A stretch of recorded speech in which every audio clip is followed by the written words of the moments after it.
Assalamualaikum warahmatullahi wabarakatuh. Alhamdulillah, nahmaduhu wa nasta'inuhu wa nastaghfiruh wa na'udzu billahi min shururi anfusina wa min sayyiati a'malina. Man yahdihillahu fala mudilla lahu wa man yudlil fala hadiya lahu. أشهد أن لا إله إلا الله وحده لا شريك له وأشهد أن محمدا عبده ورسوله لا نبي بعده. اللهم صل وسلم وبارك على نبينا محمد وعلى آله وصحبه أجمعين. اللهم صل وسلم وبارك على محمد وعلى آله وصحبه أجمعين. أما بعد. Rabbi shrah li sadri wa yassir li amri wahlul 'uqdatam min lisani yafqahu qawli. Ma'asyiral muslimin wa jamratul mu'minin rahimani wa rahimakumullah. Pertama-tama marilah kita senantiasa selalu memanjatkan puja dan puji syukur kehadirat Allah Subhanahu wa ta'ala atas segala limpahan taufik dan hidayahnya, atas segala nikmat yang Allah berikan kepada kita sebagai wujud daripada rasa syukur atas semua nikmat hidayah dan taufik yang Allah berikan kepada kita semua. Marilah kita senantiasa selalu berusaha dalam ketaatan dan ketakwaan kepada Allah Subhanahu wa ta'ala, mempergunakan nikmat yang Allah berikan, mensyukuri nikmat yang Allah berikan dengan senantiasa mempergunakan nikmat itu untuk ketaatan kepada Allah Subhanahu wa ta'ala, menjauhi segala macam maksiat dan larangan-larangan Allah Subhanahu wa ta'ala. Salawat dan salam semoga selalu kita sampaikan kepada junjungan kita Nabi besar Muhammad sallallahu alaihi wasallam. Mudah-mudahan dengan senantiasa selalu bersalawat kepada beliau, kita termasuk orang-orang, kita termasuk hamba-hamba, kita termasuk umat yang senantiasa mendapatkan syafaat dari baginda Rasulullah sallallahu alaihi wasallam. Ma'asyiral muslimin, jamaah yang dirahmati Allah Subhanahu wa ta'ala. Setiap hari kita selalu mendengar sebuah kalimat yang singkat. Paling kadang kita mendengar 10 kali dalam sehari ketika muadzin mengumandangkan azan dan iqamah. Ketika muadzin mengucapkan kalimat la ilaha illallah. Bahkan kita pribadi barangkali setiap sehabis sholat kita selalu berzikir dengan kalimat thayyibah ini, yaitu kalimat la ilaha illallah. Puluhan kali kita baca, bahkan ratusan atau bahkan mungkin sampai ribuan kali kita baca setiap hari. Karena memang Rasul sallallahu alaihi wasallam awal dakwah beliau kepada orang-orang kafir Quraisy itu adalah misi kalimat la ilaha illallah. Rasul sallallahu alaihi wasallam beliau mengatakan, "Qulu, katakanlah oleh kalian orang-orang kafir Quraisy, la ilaha illallah, tidak ada ilah yang berhak berhak untuk disembah kecuali hanyalah Allah. Maka ketika kalian mengucapkan kalimat la ilaha illallah ini, tuflihu, niscaya kalian akan selamat, niscaya kalian akan beruntung. Nah, inilah dakwah Rasul sallallahu alaihi wasallam ketika beliau berdakwah selama di Mekah. Kalimat la ilaha illallah, kalimat tauhid yang menjadi kunci. Jadi kalau yang kunci itu kan berarti sangat penting. Kunci seseorang bisa memasuki surganya Allah Subhanahu wa ta'ala. Jadi orang yang membaca, orang yang akhir, man kana fi akhiri kalamihi la ilaha illallah dakhalal jannah. Barang siapa yang akhir daripada perkataan, ucapan, yakni ketika seseorang itu memasuki kematian, ketika seseorang itu menghadapi ajal, maka dia mampu untuk mengucapkan kalimat la ilaha illallah, maka niscaya dia senantiasa akan dimasukkan oleh Allah Subhanahu wa ta'ala ke dalam surganya Allah Subhanahu wa ta'ala. Jamaah yang dirahmati Allah Subhanahu wa ta'ala, setiap nabi, setiap rasul yang diutus oleh Allah Subhanahu wa ta'ala itu semuanya misi utama adalah kalimat tauhid, la ilaha illallah.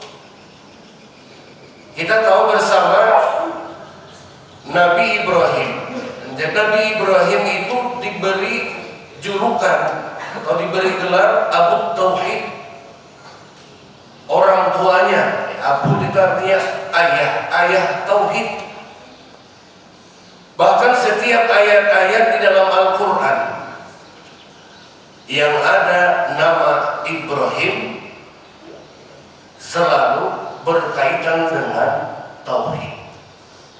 Coba yang buka aja di Quran itu, kalau misalnya ada nama Ibrahim, ayatnya itu pasti berbicara tentang tauhid.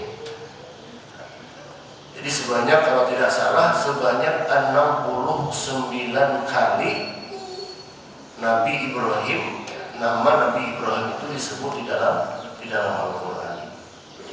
Bahkan ada sebuah surah, ya, surah yang ke-14 dari Al-Quran itu khusus, ya, khusus dinamai dengan surah Ibrahim. Bagaimana Nabi Ibrahim bertauhid? Hal yang jelas disebutkan oleh Allah Subhanahu wa ta'ala di dalam Al-Quran surah Al-An'am ayat 73.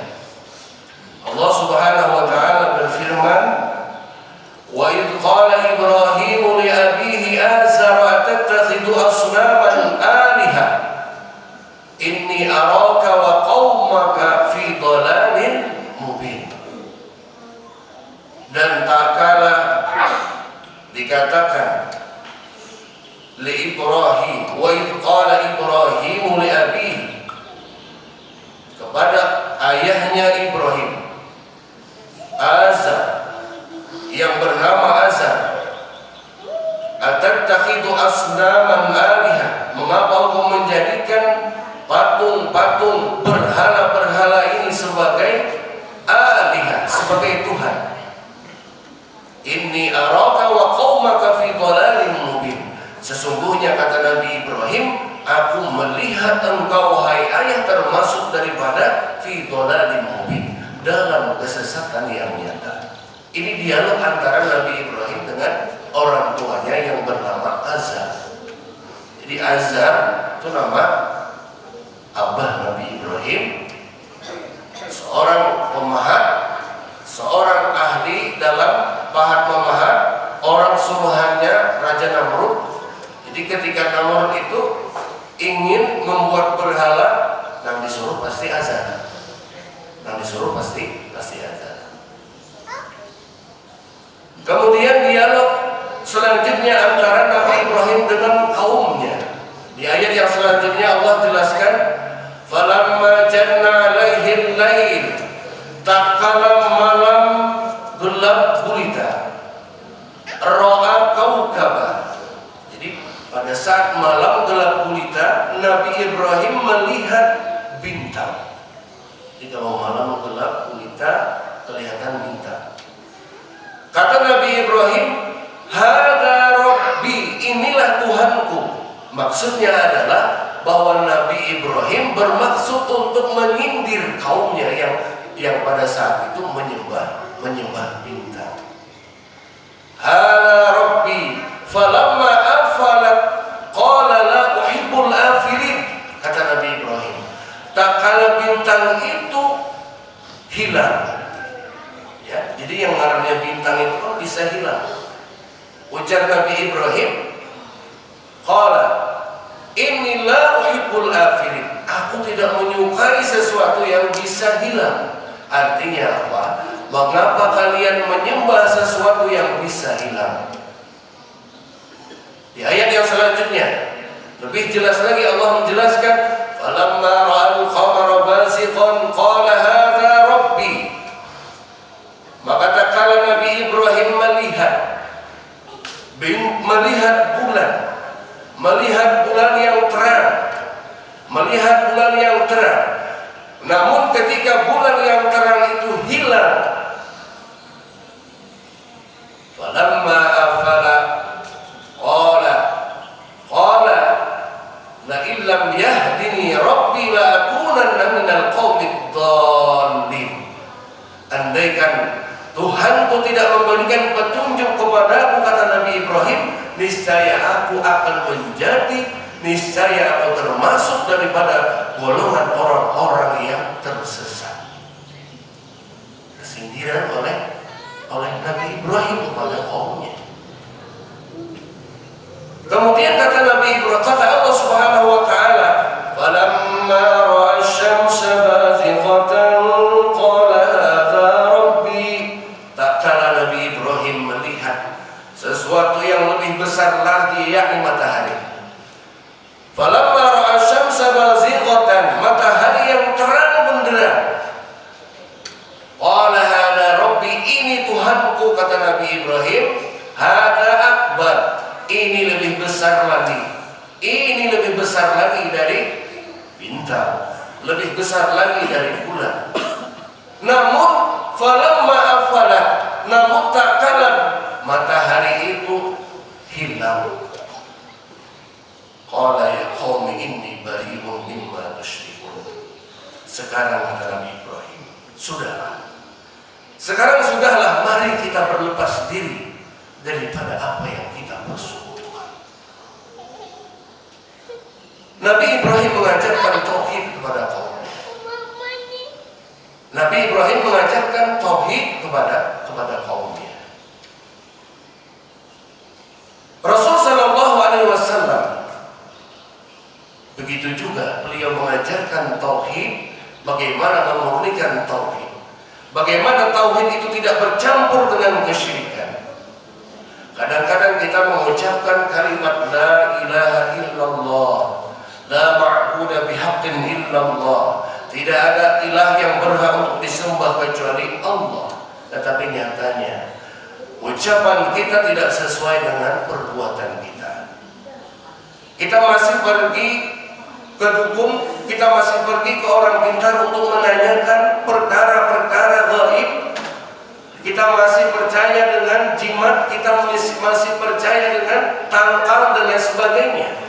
Bahkan yang sangat disayangkan adalah apabila ketika kita menemukan di rumah-rumah kita atau bahkan di warung-warung terdapat kalimat yang besar, kalimat tauhid la ilaha illallah, tetapi di samping kalimat tauhid itu ada jimat, ada sesuatu yang digantung, yang itu adalah merupakan pembatal daripada tauhid itu sendiri.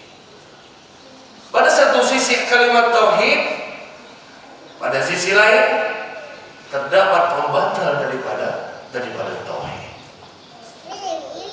Ma'asyiral muslimin rahimakumullah.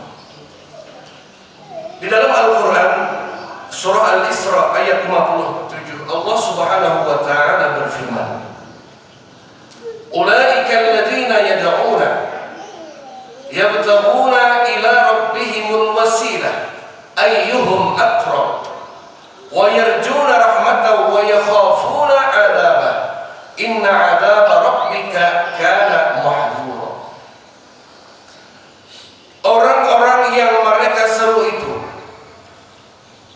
mereka sendiri mencari jalan kepada Tuhan mereka. Siapa di antara mereka yang lebih dekat? Ayyuhum aqrab. Siapa di antara mereka yang lebih dekat kepada Allah Subhanahu wa taala? Mereka mengharapkan rahmat-Nya dan takut akan azab-Nya. Sungguh azab Tuhanmu adalah sesuatu yang harus ditakuti. Jadi ayat ini adalah khitab bagi makhluk Allah Subhanahu wa taala yang berakal. Jadi ayat ini adalah dikhususkan kepada makhluk Allah yang mempunyai akal. Jadi kita tahu bahwa makhluk ciptaan Allah yang mempunyai akal itu kan ada manusia. Makhluk yang diciptakan oleh Allah yang mempunyai akal itu ada malaikat. Makhluk yang diciptakan oleh Allah yang mempunyai akal itu ada jin. Mereka orang-orang menyembah kepada tiga makhluk yang Allah ciptakan yang memiliki akal ini. Padahal kata Allah Subhanahu wa taala, mereka ini mencari jalan untuk menuju kepada Tuhan mereka. Bahkan mereka berusaha untuk mendekatkan diri kepada Allah. Mereka mengharapkan rahmat Allah, takut kepada azab Allah, karena sungguh azab Allah itu adalah sesuatu yang harus ditakuti. Malaikat, adakah yang menyembah malaikat? Ada. Ada orang-orang menyembah malaikat. Siapa yang menyembah malaikat? Orang-orang jahiliyah. Orang-orang jahiliyah itu mereka menyembah malaikat. Mereka katakan bahwasanya malaikat ini adalah anak-anak perempuan, anak-anak putri Allah. Karena malaikat itu kan muannas, ada taknya. Nah, sehingga orang-orang jahiliyah menganggap bahwasanya malaikat itu adalah anak-anak putri Allah, sehingga mereka sembah malaikat. Kemudian adakah orang yang menyembah jin? Ada, Pak. Jin itu diberi Allah akal. Siapa mereka yang menyembah jin? Siapa mereka yang menuhankan jin? Mereka yang menyembah jin itu para dukun, para norma, orang pintar. Orang yang menyembah jin itu adalah orang-orang pintar. Kalau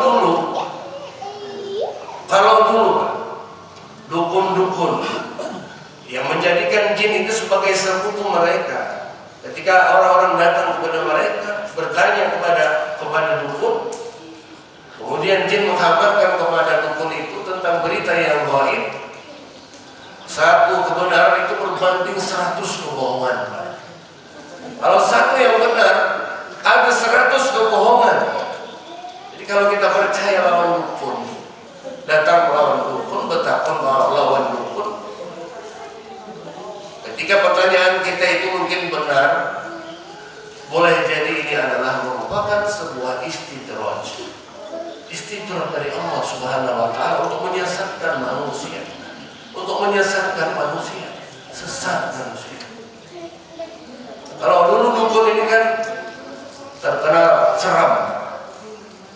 Dukun, ya, biasa ciri-ciri dukun dahulu itu rambutnya panjang, tribok biasanya kan, pakai tongkat dan sebagainya. Nah, itu dulu. Kalau sekarang dukun itu kan dukun berdasi, dukun jas. Kelasnya kelas dukun berdasi, kelasnya kelas dukun berjas. Dan temannya dukun ini pun orang-orang yang berdasi, Pak. Orang-orang yang berjas. Ketika ingin naik pangkat, datang ke dukun. Ketika ingin jadi pejabat, nah datang ke dukun. Lebih suka lagi dukun baik. Lebih suka lagi karena anggarannya itu lebih besar, Pak. Anggarannya lebih besar. Nah, jadi mainnya itu main kelas atas lah ini kalau jadi dukun. Kemudian jemaah sekalian yang dirahmati Allah Subhanahu wa taala. Manusia diciptakan oleh Allah, dikaruniai oleh Allah Subhanahu wa taala berupa akal pikiran. Sekarang pertanyaannya adalah apakah ada orang yang menyembah kepada manusia? Apakah ada orang yang menyembah, yang memohon kepada manusia? Ada. Orang meminta pertolongan kepada manusia, boleh Pak. Kalau orang yang kita minta tolong, boleh. Kalau orang yang kita mintakan doa kepada manusia yang tidak lain dan tidak bukan adalah orang soleh, boleh, asal orang yang kita mintakan doa itu masih hidup. Tetapi kalau orang yang kita mintakan doa, orang yang kita minta sesuatu kepadanya, pertolongan kepadanya, orang yang sudah meninggal, ini tidak boleh. Ini tidak boleh. Makanya di dalam agama itu, di dalam agama Islam itu ada yang namanya wasilah. Di dalam agama Islam itu ada yang namanya perantara kita, Pak, di dalam berdoa, di dalam meminta kepada Allah Subhanahu wa taala lewat perantara. Bahkan Bapak jamaah sekalian, Bapak Ibu jamaah sekalian yang dirahmati Allah Subhanahu wa taala, kita ini dianjurkan, Pak, di dalam agama untuk bertawassul. Kita ini dianjurkan untuk bertawassul, tetapi tawassul yang dianjurkan di dalam agama Islam itu adalah tawassul yang syar'i, yang sesuai dengan syariat.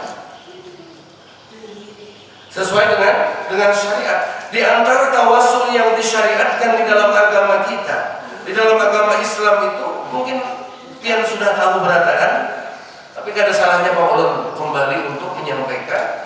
Di antara tawassul yang dibolehkan, yang disyariatkan di dalam agama Islam itu adalah, yang pertama adalah tawassul dengan apa? Dengan amal soleh. Tawassul dengan amal soleh. Misalnya apa amal soleh kita? Kita terbiasa, kita bisa selalu misalnya merutinkan sholat berjamaah. Sholat jamaah tidak pernah tertinggal. Salat rawatib tidak pernah tertinggal. Qiraatul Quran tidak pernah tertinggal. Selalu kita baca Quran setiap hari. Selalu kita puasa sunnah. Selalu kita membiasakan diri untuk sedekah walau hanya sedikit.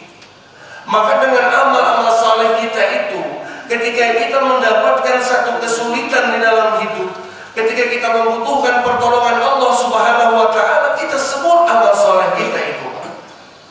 Ya Allah, dengan puasa sunnahku, ya Allah dengan salat jamaahku, ya Allah dengan tahajudku, ya Allah dengan sedekahku, ya Allah, tolong ya Allah keluarkan aku. Tolong ya Allah keluarkan aku dari permasalahan, dari kesulitan yang sedang aku hadapi sekarang ini. Ini yang terjadi, Pak, di dalam kisah 3 orang pemuda yang terjebak di dalam sebuah goa. Mereka 3 orang pemuda ini masuk ke dalam goa, tetapi mereka tiba-tiba terjebak karena batu pintu goa itu tertutup oleh batu. Jadi, mereka pasrah, hendak ditunjul batunya yang ada kawan, karena batunya gagal. Maka salah seorang di antara pemuda ini bertawassul. Salah seorang bertawassul dengan amal soleh. Apa amal soleh yang dilakukan oleh pemuda tadi? Pemuda yang pertama bertawassul dengan amal soleh, yaitu dengan baktinya kepada kedua orang tua. Jadi pemuda yang pertama tadi, dia senantiasa selalu membawakan minuman berupa susu. Jadi tiap hari diantari kuitan susu, tiap hari dibawakan kuitannya susu. Pada satu ketika pas sampai di rumah, pemuda tadi mendapati orang tuanya itu sedang tidur. Ada hendak mengganggu, kemudian dihadangi sampai orang tuanya itu bangun, baru dikasihkan minuman susu. Tiap hari kayak itu Pak, tiap hari kayak itu. Mudah-mudahan kita kawal juga Pak ya. Mudah-mudahan kita kawal juga berbakti lawan orang tua kita. Ya paling kadang misalnya kata kawal tiap hari, ya seminggu sekali lah. Kalau pada kawal seminggu sekali, sebulan sekali lah, misalnya menjenguk kita sebagai silaturahim kita dengan orang tua kita. Nah inilah yang dilakukan oleh pemuda yang pertama Pak. Dia selalu membawakan susu minuman kepada orang tuanya dan dia lakukan tiap hari, dan ini adalah merupakan bentuk baktinya kepada orang tuanya. Seketika itu dia bertawassul kepada Allah Subhanahu wa taala, ya Allah, andai perbuatan hamba itu adalah merupakan perbuatan yang Engkau catat sebagai kebaikan, sebagai amal soleh ya Allah, maka dengan izin-Mu ya Allah, bukakan pintu gua ini. Bukakan pintu gua ini. Maka seketika itu bergeser. Batu yang menutupi pintu gua itu bergeser. Tetapi apa yang terjadi? Bergesernya hanya sedikit. Masih ada hawa lagi keluar. Ada hawa lagi keluar. Nah imbah itu baik pemuda yang kedua. Kan ada 3 pemuda kan. Pemuda yang kedua. Coba Pak apa amal soleh yang biasa itu. Ingat-ingat amal solehnya. Dia ingat-ingat amal solehnya, ternyata amal soleh yang dilakukan oleh pemuda yang kedua ini adalah dia mampu Pak menghindarkan dirinya, mengendalikan dirinya dari perbuatan zina. Bagaimana ceritanya? Bagaimana kisahnya? Pada satu ketika Pak, pemuda ini, ngarannya laki-laki kan wajar cinta kepada seorang wanita. Nah, orang yang dicintainya ini tidak lain adalah sepupunya sendiri. Tapi apa daya? Ketika dia cinta kepada seorang wanita yang dia cintai, cintanya ditolak. Pimpinannya kenapa Pak pimpinannya? Nah, setelah beberapa saat kemudian Pak, wanita yang menolaknya ini tadi, wanita yang menolak pemuda tadi datang Pak kepada pemuda tadi, membulik mendatangi. Tujuannya apa? Tujuannya hendak meminjam duit. Tujuannya itu hendak meminjam duit karena perlu duit. Ada lagi kelihatan di siapa selain pemuda tadi yang tidak lain adalah keluarganya didatangi. Datang hendak meminjam duit. Berapa? 120 dinar. Tetapi tentu Pak, tidak begitu saja pemuda tadi menginjari, pasti ada syarat. Syaratnya apa? Syaratnya engkau harus tidur denganku. Ya pemuda tadi. Apalah daya Pak, tidak ada lagi apa? Tidak ada daya dan upaya lagi. Ya dihakuni ya. Dibawai guring, ya hakun. Kemudian beberapa saat kemudian Pak, setelah beberapa saat kemudian, ketika terjadi perbuatan yang dilarang oleh Allah Subhanahu wa taala, maka keluar Pak dari lisan wanita ini. Keluar dari lisan wanita ini sebuah pernyataan. Apa pernyataannya? Tidak halal bagimu membuka cincin kecuali dengan cara yang benar. Maksudnya apa? Tidak halal bagimu membuka cincin kecuali dengan cara yang benar. Artinya tidak halal bagimu menyentuh. Seketika itu Pak, mendengar itu takutan pemuda tadi. Takutan, liwar takutannya. Itu aja kata-kata katanya Pak yang keluar. Ini karena masih ada iman. Karena masih ada iman. Sehingga dengan perkataan itu dia takut. Dia merasa takut berbuat perbuatan yang dilarang oleh Allah. Takut berbuat maksiat. Sehingga ketika itu dia lari Pak. Buka Pak ya. Ada tahu lagi duit dari rekening. Ada sudah ada duit. Sudah. Buka. Artinya apa? Artinya masih ada iman di dalam dadanya. Dia mampu mengendalikan dirinya. Karena perkataan wanita tadi, dia sadar bahwa itu adalah perbuatan yang dilarang oleh Allah Subhanahu wa taala, walaupun sudah ada kesempatan. Kesempatan sudah terbuka lebar, tapi masih ada iman. Dia bermunajat, dia bertawassul kepada Allah Subhanahu wa taala, ya Allah, andaikan perbuatan hamba yang mampu mengendalikan diri hamba dari perbuatan zina itu adalah merupakan sebuah kebaikan, ya Allah, adalah merupakan sebuah perbuatan kebaikan yang Kau ridhai, maka bukakan ya Allah pintu gua, bukakan batu yang menutupi gua itu. Maka seketika itu Pak bergeser batunya, tetapi belum jual, mereka kawal keluar dari gua itu. Masih ada seorang lagi bapak muda. Masih ada seorang pemuda lagi. Kemudian pemuda yang terakhir ini Pak. Pemuda yang terakhir ini dia bertawassul kepada Allah Subhanahu wa taala. Dia bertawassul kepada Allah Subhanahu wa taala. Ceritanya bagaimana? Ceritanya begini Pak.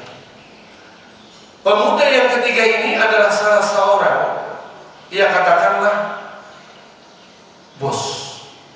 Kemudian kita tuh bos, berisi banyak karyawan, berisi anak buah banyak. Ngarangnya bos ini kan biasanya ngarang anak buah ini gajian, tiap bulan gajian, dibagikan gaji. Habis seperti Anda mendapat gaji keberatan. Ternyata ada satu orang Pak Kada menerima gaji. Seikut orang Kada menerima gaji lantaran mungkin kada hadir waktu pembagian gaji, ada danya. Nah kemudian karena duit gaji yang semestinya gasan anak buah nanti diambil, diputar kembali Pak. Duit yang semestinya gasan gaji tadi dipakai untuk usahanya, usaha perdagangan, usaha peternakan. Sehingga usahanya berkembang besar, berlipat-lipat, termasuk duit gaji karyawan yang satu yang kada dibayarkan tadi.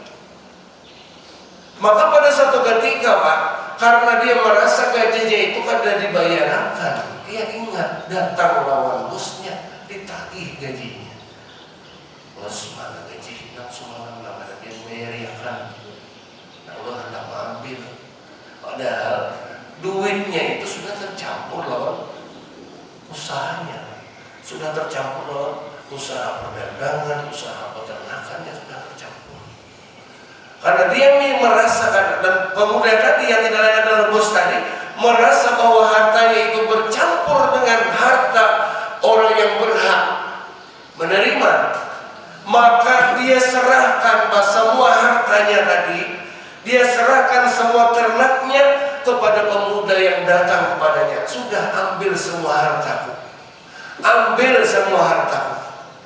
Nah ini adalah merupakan sedekah yang luar biasa. Dan ini dia persembahkan kepada Allah Subhanahu wa taala di dalam tawassulnya, di dalam doanya, ya Allah, andai sedekahku itu ya Allah adalah merupakan suatu kebaikan, adalah merupakan suatu amal kebaikan yang Kau ridhai ya Allah, maka bukakanlah ya Allah batu yang menutupi pintu gua itu. Maka seketika itu terbuka habis, pintu gua itu terbuka, maka mereka selamat, bisa keluar dari dalam gua. Makanya ibu bapak sekalian yang dirahmati Allah Subhanahu wa taala, kita ini kan di dalam hidup tidak mesti kita ini selalu mulus. Pasti ada rintangan, pasti ada ujian, pasti ada ujian cobaan dari Allah Subhanahu wa Ta'ala. Maka dengan belajar dari tawassul ini, hendaknya kita berusaha, kita bisa. Hendaknya kita berdoa kepada Allah, kita mohon kepada Allah, ya Allah, ujian yang Engkau berikan kepada hamba saat ini ya Allah, cobaan yang Engkau berikan kepada hamba saat ini ya Allah, maka dengan segala amal soleh yang hamba lakukan, dengan segala amal soleh yang hamba lakukan, yang Engkau ridhai ya Allah, maka tolong ya Allah, keluarkan hamba dari kesukaran. Tolong ya Allah, keluarkan hamba dari cobaan yang sedang hamba hadapi pada saat ini. Maka dengan izin Allah, insya Allah, semua ujian, semua rintangan, semua cobaan yang kita hadapi akan bisa keluar, akan bisa kita selesai. Nah, ini jamaah sekalian adalah tawasul yang pertama. Tawasul yang pertama adalah tawasul dengan amal saleh. Dengan amal saleh. Kemudian yang kedua, kita meminta kepada Allah dengan berwasilah. Kita meminta kepada Allah Subhanahu wa Ta'ala dengan berwasilah kepada nama-nama Allah Subhanahu wa Ta'ala, dengan nama-nama dan sifat-sifat Allah Subhanahu wa Ta'ala. Apalagi kita Asmaul Husna. Ya Allah, kita hafal. Ya paling kadang kita mana kita kan hafal.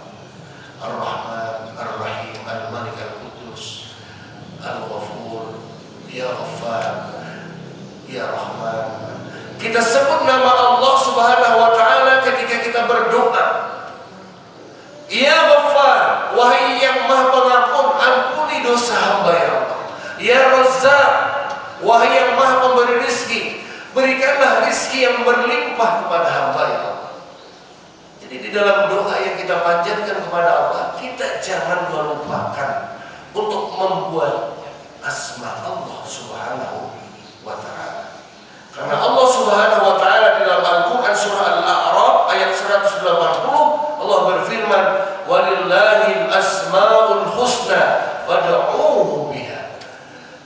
Kepunyaan Allah Subhanahu wa Ta'ala nama-nama yang baik. Maka kata Allah, "Fad'uuhu." Maka berdoalah dengan asma-asma Allah itu. Allah yang menyuruh kita untuk berdoa dengan nama-nama Allah Subhanahu wa Ta'ala. Di dalam Al-Quran surah Al-Fatihah yang selalu kita baca, yang selalu kita baca setiap kita sholat, itu sesungguhnya terjadi dialog yang luar biasa antara hamba dengan Allah. Antara seorang hamba dengan Rabb itu terjadi dialog yang luar biasa. Kadang-kadang kita tidak menyadari. Kadang-kadang kita tidak menyadari. Karena ketidaksadaran kita itulah, maka kita tidak khusyuk di dalam sholat. Maka ketika kita sadar, ketika kita tahu bahwasanya terjadi dialog di dalam surah Al-Fatihah yang kita baca itu, maka ketika kita membaca Alhamdulillahi Rabbil Alamin, Alhamdulillah, segala puji hanyalah milik Allah. Lillahi Rabbil Alamin, bagi Allah Subhanahu wa Ta'ala Rabbul Alamin, Rabb semesta alam. Hamidani abdi, kata Allah. Kita ucapkan pujian kepada Allah, Alhamdulillahi Rabbil Alamin, hamidani abdi, kata Allah. Hambaku telah memujiku, kata Allah. Ketika seseorang hamba mengucapkan Ar-Rahmanir Rahim, yang maha pengasih, yang maha penyayang, ujian yang kita ucapkan, ujian yang kita ucapkan, asma Allah yang baik yang kita ucapkan.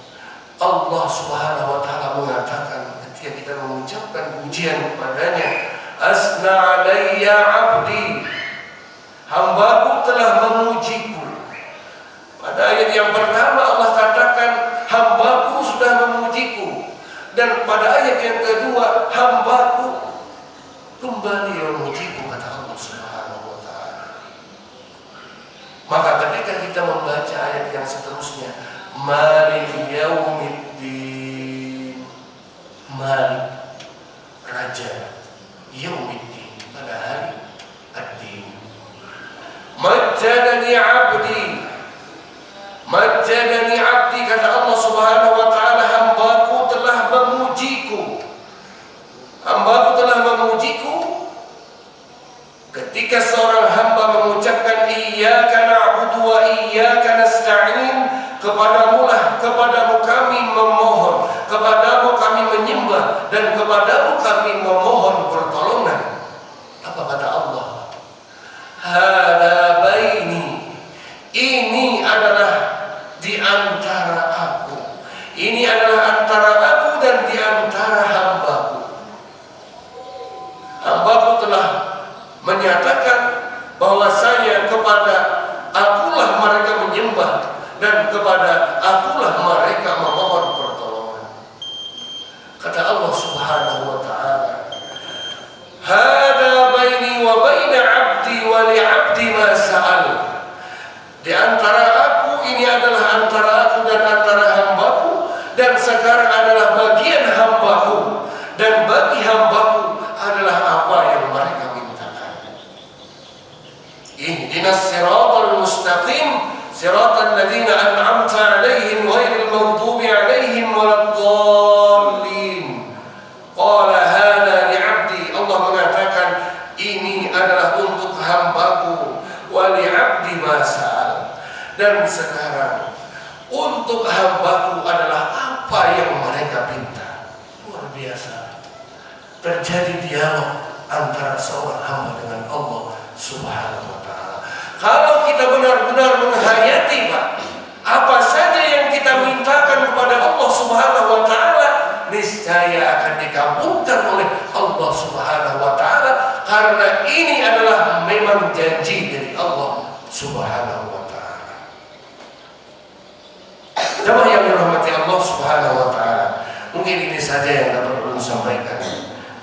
Salah dan khilaf mohon maaf yang sebesar-besarnya. Adani Allah wa iyyakum. Subhanallahumma wa bihamdika asyhadu an la ilaha illa anta astaghfiruka wa atubu ilaik. Wassalamu alaikum warahmatullahi